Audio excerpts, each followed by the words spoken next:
I just love this whole, reunion with a movie in a way by showing it again. I've got Kevin Smith here. Our radio audience has just returned. We saw a clip of Dogma, Hello. originally in theaters in 1999, 25th anniversary of the classic. Starts to return to theaters near you this very week on June the 5th, and Kevin Smith is here. You mentioned you're seeing Chris Rock back in the day. You're seeing the whole cast from back of Ben Affleck and Matt Damon. And then you see two who have since, passed on, and Alan Rickman and George Carlin. Yeah, we got lucky. We've got two legendary performances by two icons. One in the world of comedy and the other in the world of acting or performance. Alan, we got by accident. I never would have pursued Alan because I loved Alan Rickman as an actor. And the idea of putting him in a Kevin Smith movie is just like, I liked him too much for that. But he reached out to us. My exec at the time, John Gordon, who was at Miramax, called up and he goes, "You'll never believe who just came in for a meeting." I said, "Who?" He goes, "Alan Rickman." I said, "Hans Gruber was in the building? Did he blow it up?" And he goes, "No, we're trying to get him to be in this new Merchant Ivory movie." I said, "What did he say?" He didn't want to talk about that. He just wanted to talk about whoever made Chasing Amy. I was like, "I made Chasing Amy." He was like, "He's a huge fan, dude. We should send him a script." So we sent him the script for Dogma and said, "Would you play the voice of God?" Fastest yes I ever got from an actor in my life, shy of Jason Mewes, who says yes before I finish the title. Yes. Alan Rickman received the script from FedEx or via FedEx or whatever, or DHL or International Service in London less than 2 hours after he got the script. He called and he was like, "I'm in." So what an amazing performance from an absolute icon. And on my Instagram right now, today I put up, we found his deal memo. I've got my own movie theater, Smog Castle Cinemas. So a couple weeks ago, we did our Dogma screenings while I was on tour. And we went digging through the archives to find like cool Dogma stuff. And we found the deal memos that we sent to like Alan, to Ben and Matt. And it's like, "Dear Patrick Whitesoul, we're going to offer your client Alan Rickman the part of Metatron. We're offering scale plus 10, which is like the movie minimum wage." Yeah, right. Like it's so low. And he did it. He gave us that amazing performance for movie minimum wage. Carlin I pursued because Carlin was a family heirloom. Carlin was a gift to me from my father when I was 9 years old, when he gave me Class Clown and said, "Do not let your mother hear you listening to this." So, I grew up with Carlin, and my father loved Carlin. I loved my father, so there's a damn good chance I was going to love George Carlin, and I did.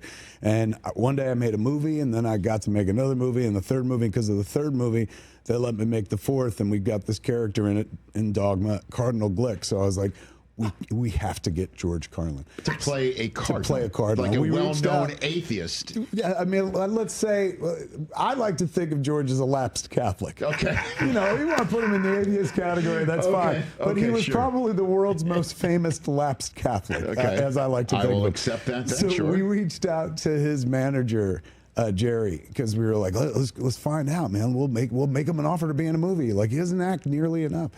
So. You say, "Hey man, this is Kevin Smith. Scott Mojo is my producer."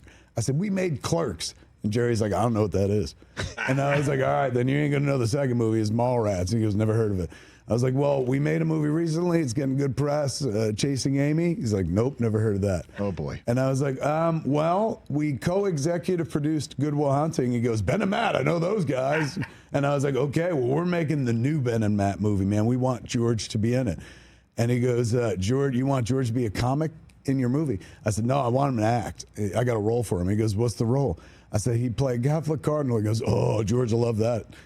But he cursed quite a bit, which I guess we can. Right. So it was, he set up a meeting where I got to meet George, and it's a very touching story I've told many, many times. But he goes, I love your script, because it messes with the church. I have to always edit and take out the bad words.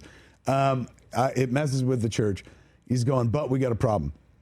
My wife just passed away." And his wife had passed away within the last week, 2 weeks of this meeting. I said, "I know, I'm real sorry." He goes, "Me too, man. She was a cool lady. I'm going to miss her." He goes, "Because of that, I'm not ready to take off my wedding band just yet. And I know I'd have to as a Catholic cardinal, so we find ourselves in an impasse. But I had an idea last night. If you let me put a Band-Aid around my wedding band in the movie, I can wear my wedding band in real life and still be in the movie, play the Catholic cardinal. You know, what do you think? I was like, I think I wish you were my father, man. That's the most beautiful thing I ever heard. You can wear as many band-aids as you want. So he was, most people don't know the thing about George. He wanted to act more than anything else. Kind of backed into being one of the greatest comedians of all time. Right. That wasn't his aim. He wanted to be Danny Kaye because his mom was a big Danny Kaye fan, and he wanted to, you know, make his mom happy and stuff. So he wanted to act, and that was the one thing I could give him. Even though they were Kevin Smith movies, like, he got to act, and he dropped like a performance in this movie that I had to keep pushing. I said, just be more George Carlin, and he wanted to like truly inhabit the character. He was a method actor. And I was just like, I know, but this part only works if you're George Carlin. Just do it in George Carlin's voice. And so every movie we ever did, in Jay and Silent Bob Strike Back, he plays a hitchhiker who offers road comfort to a truck driver. Like, that's it, man. It's like, you don't got to be Daniel Day-Lewis to get into the inner life of the character. It's a one-note joke, right? And he came up to me on set and he goes, Kevin, I have a question for you as the author of this piece. And I was like, yeah. And he goes, I'm talking about the unwritten book of the road. Do I believe that? Is my character believing that? Or am I messing with you two guys? And I was like, George, you've already given the script more thought than I ever did when I wrote it. I was like, but if I had to pick a side of the fence, I always assumed your character believed in what he was saying. He goes, that's what I thought. That's what I thought. That's the intention I'm going to play. And I was like, George, I think it's adorable that you're giving it this much thought, but like, you could phone this one in, man. You're just the hitchhiker who gives road comfort to the trucker. And he goes, Kevin, you don't know anything about the subtle art of performance, do you? And I said, no, enlighten me. And he goes, I'm an actor, which means it's my job to tell the lie that tells the truth. In order to do that, I need as much emotional honesty and data as possible. I need to hold up or suspend the window of disbelief so your audience can crawl into your magical world. So I don't ask you these questions to be an unctuous actor who demands attention. I simply need to know how deeply you want me to throat this guy. And I was like, I don't know this much. He goes, that's what I thought. That's the intention I'm going to play. He was absolutely wonderful, yeah. What a story, man. That's amazing.